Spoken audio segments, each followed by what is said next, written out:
வசனம் நிலைத்திருக்கும். வானமகலும் பூமி அழியும், வேத வசனம் நிலைத்திருக்கும். பரமன் வேதம் எனது செல்வம், பரவசம் நீதம் அருளும். பரமன் வேதம் எனது செல்வம், பரவசம் நீதம் அருளும். சத்திய வேதம். கர்த்தருடைய பரிசுத்த நாமத்திற்கு மகிமை உண்டாவதாக. ஆண்டவராக இயேசு கிறிஸ்துவ நாமத்தில் வாழ்த்துக்கள். கிருபையும் சமாதானமும் உங்களுக்கு பெருகுவதாக. அன்பானவர்களே, இந்த நாளிலேயும் தேவனாகிய கர்த்தர் நமக்காய் கொடுக்கின்ற அவருடைய வாக்குறுதியானது ரோமருக்கு எழுதின நிருபத்தின் 4ஆம் அதிகாரத்தில் 23ஆம் வசனம். அது அவனுக்கு நீதியாக எண்ணப்பட்டது. அவனுக்காக மாத்திரமல்ல, நமக்காகவும் எழுதப்பட்டிருக்கிறது. அன்பானவர்களே, நம்முடைய ஆண்டவராகிய தேவன் நம்மளை விசுவாசிக்கும்படியா அழைக்கிறவர். நமக்கு எது விசுவாசிக்க முடியுமோ அதை விசுவாசிக்கிறதுக்காக அவர் விசுவாசிக்க அழைக்கல. அவர் எதை விசுவாசிக்கிறாரோ அதை விசுவாசிக்கும்படியாகவே நம்மை விசுவாசத்திற்குள் அழைக்கிறார்.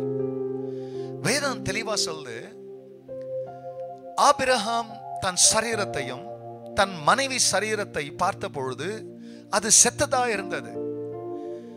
தேவன் கொடுத்த வாக்குத்தத்தத்தை விசுவாசிக்கிறதற்கு, நம்புகிறதற்கு ஏதுவில்லாத ஒரு சூழ்நிலை, நம்புறதுக்கு ஏதுவில்லாத சூழ்நிலையில தான் நம்ப அழைக்கிறார். நான் அவ்வப்போது சொல்லுகிறது போல, நம்முடைய சூழ்நிலை செத்திருக்கலாம், நம்முடைய பொருளாதார வாழ்க்கை செத்திருக்கலாம், ஆனா நமக்குள்ள சாகக்கூடாது. எதிரானா நம்முடைய நம்பிக்கை செத்துறக்கூடாது. ஒரு கிறிஸ்தவனுடைய நம்பிக்கை சாகுமேனால் அவன் நன்மைகளும் செத்துரும். அதனால தான் என்னன்னா எழுதப்பட்டது, ஆபிரகாம் தேவனை விசுவாசித்தார், தேவன் அதை அவருடைய அக்கவுண்ட்ல நீதியா டெபாசிட் பண்ணாராம். விசுவாசத்துக்கு விசுவாசத்தை டெபாசிட் பண்ணிக்கலாம், ஆனா விசுவாசத்துக்கு விசுவாசத்தை டெபாசிட் பண்ணாம விசுவாசத்திற்கு நீதியை டெபாசிட் பண்ணாராம். அது அவருக்கு மாத்திரம் முதலீடு செய்யல, எழுதப்பட்டது நமது நன்மைக்காகவே எழுதப்பட்ட போது தேவன் என்ன சொல்றாருன்னா, அவர் தேவனை நம்பினார், அதை தேவன் நீதியா எண்ணினது போல இன்றைக்கு நீங்களும் நானும் கூட தேவனை நம்பும் பொழுது அது நீதியா எண்ணப்படும். பாவத்தின் வேறு ஒன்றை சொல்லுகிறேன், கவனிங்கள். பாவத்தினுடைய கனிகள் பாவத்தின் கிரியைகளாக மனுஷன் செய்யறது, ஆனா அதனுடைய வேறு அவிசுவாசம். அவிசுவாசம் தான் எல்லா பாவத்துக்கான வேறு. தேவன் சொல்றதை நம்ப முடியலன்னா நீங்க விசுவாசியாவே இருக்க முடியாது. தேவன் சொல்கிறதை நம்புங்கள், தேவன் அதை நீதியாய் எண்ணுவார். அது நம்முடைய நன்மைக்காய் எழுதப்பட்டுகிறது. கர்த்தர் தாமே உங்களை ஆசீர்வதிப்பாராக. கண்களை மூடினவர்களாய் ஜெபிக்கலாம். பரிசுத்தரே, உம்முடைய நாம மகிமை அடையட்டும். இது வந்து அருமையான இந்த காலை வேளையிலே எத்தனையோ மக்கள் தன் நம்பிக்கை தொலைத்தவர்களாய் உங்களை நம்புறேன்னு சொல்றாங்க, ஆனா நீங்க நம்ப சொல்றதை நம்பல. அவங்களுக்கு தோன்றின வண்ணமா நம்புறாங்க, ஆனா எழுதப்பட்டவைகளின் படியே உன் பிள்ளைகள் நம்ப. என் தகப்பனாகிய ஆபிரகாமை போல உம்மை நம்ப அவர்களுக்கு இன்னும் பலனையும் கிருபையும் செய்து ஆபிரகாமின் பிள்ளைகளாய், கிறிஸ்துவின் பிள்ளைகளாய், தேவ பிள்ளைகளாய் நம்பிக்கையின் பாதையிலே நடக்க உதவி செய்யும். ஜெபத்தை கேட்டதற்காய் நன்றி. இயேசுவின் நாமத்தில் பிதாவே, ஆமென், ஆமென்.